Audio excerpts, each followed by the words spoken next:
Salut et bienvenue sur Bibloom Podcast, le podcast enthousiaste qui pétille, qui t'invite à te poser des questions sur la vie, à changer de point de vue et à chercher des réponses du côté de la bienveillance. J'y partage mes réflexions et découvertes personnelles en fonction de ce que je vis au quotidien et j'invite régulièrement des personnes avec qui j'ai plaisir à échanger pour partager avec toi.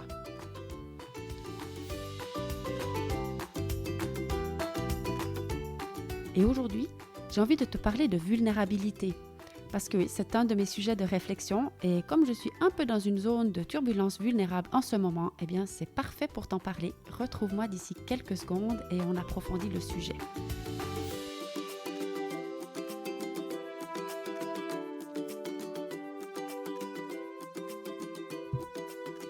Alors, pourquoi j'ai envie de te parler de vulnérabilité aujourd'hui ?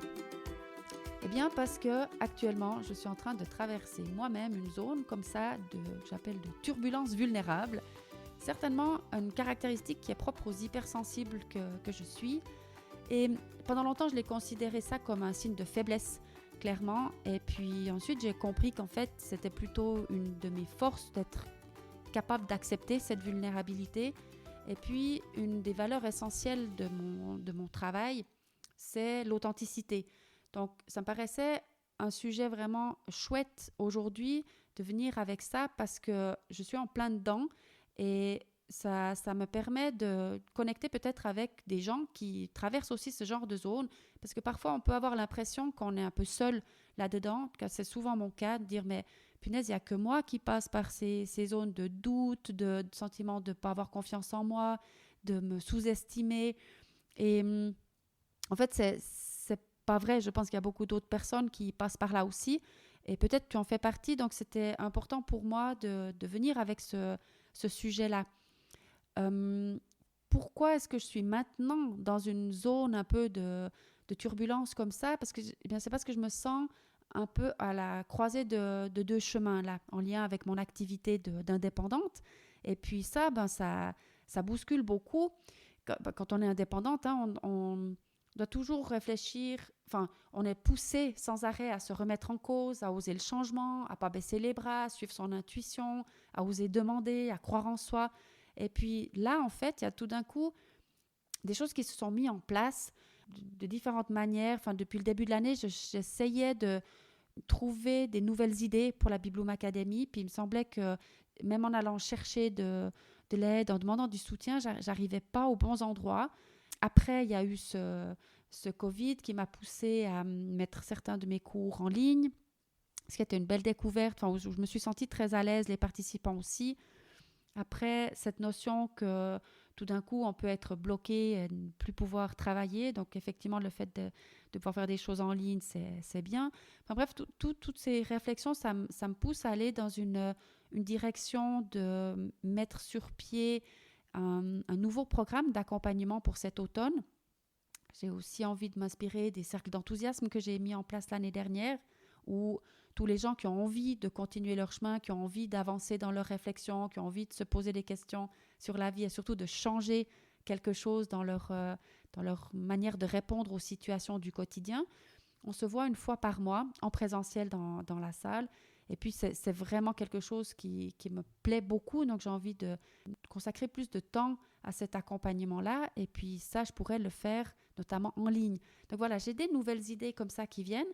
Et puis, tout d'un coup, bien, ça me pousse à me remettre en cause parce que certainement que mon site internet avec la Bibloom Academy, ça illustre pas, ça montre pas vraiment ce que je fais ou qui je suis. Et puis là, forcément, tout d'un coup, ça devient une évidence que je dois changer tout ça. On avait un peu attiré mon attention là-dessus déjà, mais c'est comme si je résistais. Je disais, mais tout ce que j'ai fait pour cette Bibloom Academy, tout ce que j'ai construit, tout ce que l'énergie que j'ai mis dans le site internet, les flyers que j'ai fait, tout ça, puis en fait, ça serait comme pas la bonne voie ou comme si j'avais fait fausse route. Ça nécessite de vraiment accepter qu'on a peut-être fait fausse route. Alors, pas vraiment fausse route parce que c'était nécessaire pour moi. En plus, je te l'ai expliqué pendant 3 épisodes de podcast, je t'ai expliqué tout le parcours.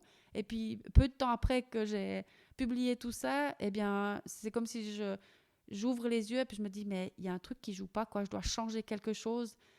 Encore une fois, pas nécessairement dans ce que je transmets ou dans les offres que j'ai pour mes clients, mais dans la manière de de le présenter, dans la manière de le montrer. Enfin, ça me paraît quand même un peu comme une montagne, et puis de faire ce cheminement, d'accepter, ok, ben, j'ai pris une route qui était peut-être pas la bonne, j'ai dû passer par là, mais maintenant je dois faire à nouveau un virage à 180 degrés. Et ça, ben, voilà, puis ça nécessite aussi beaucoup de temps, de l'énergie, des compétences que j'ai pas et de l'argent. Donc forcément, il y a de quoi être un petit peu déstabilisé et puis ressentir peut-être ben, voilà, cette vulnérabilité. Maintenant, ce qui m'importe, ben, c'est pas seulement de comprendre pourquoi je me sens dans cette zone-là, mais qu'est-ce que j'en fais, en fait. Et puis, quand je viens écouter, ça me dit quoi si je pense à refaire tout le site internet, ça répond quoi en moi, eh bien, je viens écouter à l'intérieur de moi et ça me met de la joie. En fait, pendant un certain temps, pendant même plusieurs mois, j'ai envie de dire, quand ça me venait à l'idée, à l'esprit de changer vraiment assez fondamentalement les choses, ça m'allait pas, enfin, j'étais en résistance là contre. Et puis tout d'un coup, il y a eu comme un déblocage, et puis maintenant, ça me met en joie. Je me dis, oui, c'est ça que je dois faire, ça sonne juste. C'est drôle parfois, hein, ces cheminements. On passe par plein d'étapes avant d'arriver devant l'évidence qu'il faut changer les choses. Mais voilà, c'est pas, ça reste quelque chose qui est pas évident. On se dit, zut, on se repose de nouveau plein de questions. Enfin bref, l'important là, quand je suis dans cette zone-là, c'est d'abord d'écouter ça.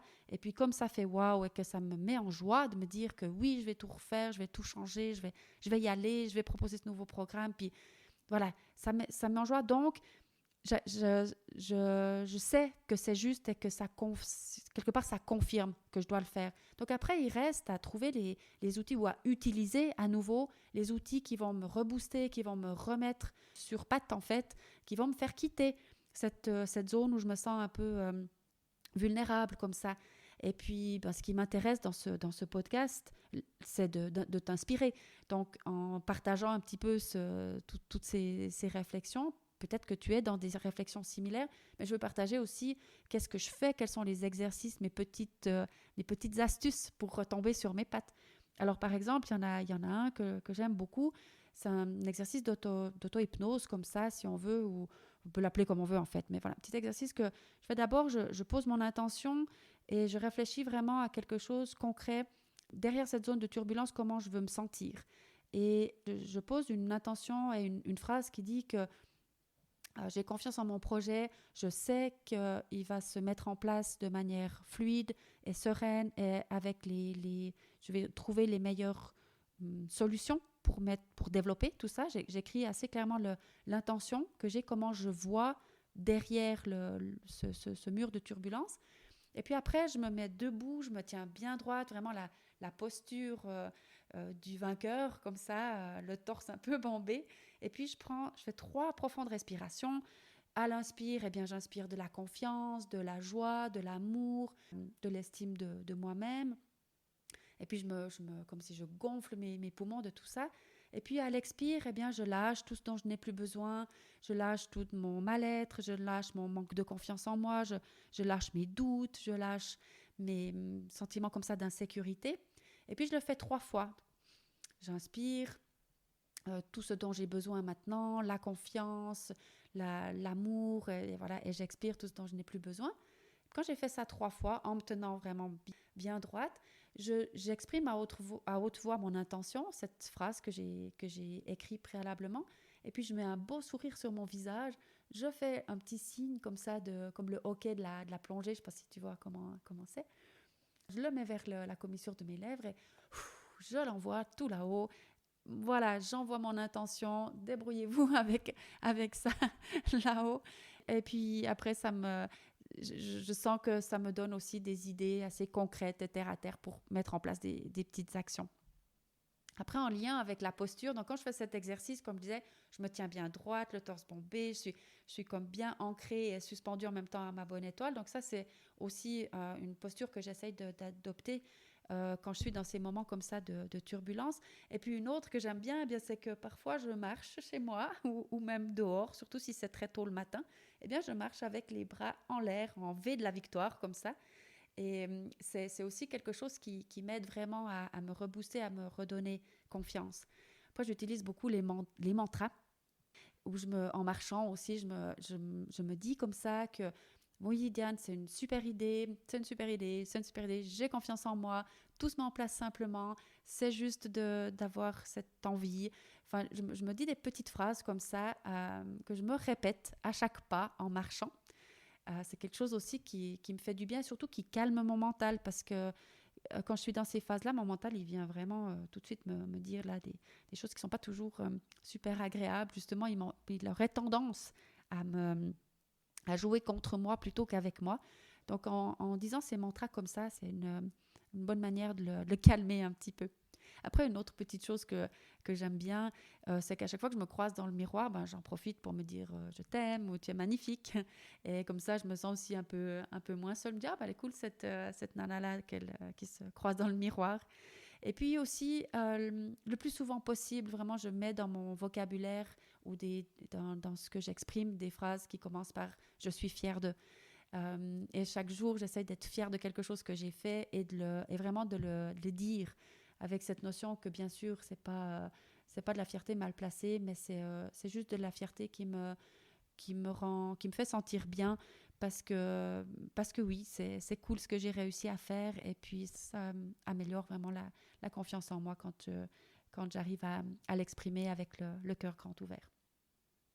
Alors voilà, c'est ce dont j'avais envie de te parler aujourd'hui. Je te laisse avec toutes ces réflexions et puis je me réjouis de te retrouver la prochaine fois avec une autre personne extraordinaire, une autre indépendante. Vraiment, les gens que j'invite dans ce podcast, eh bien, ce sont très souvent des personnes un peu qui me ressemblent à certains égards. Donc, une autre indépendante, Karine Grimm, que je me réjouis beaucoup d'accueillir et je me réjouis de te partager cette interview avec toi tout bientôt. Voilà, merci de m'avoir accueilli au creux de ton oreille et à tout bientôt.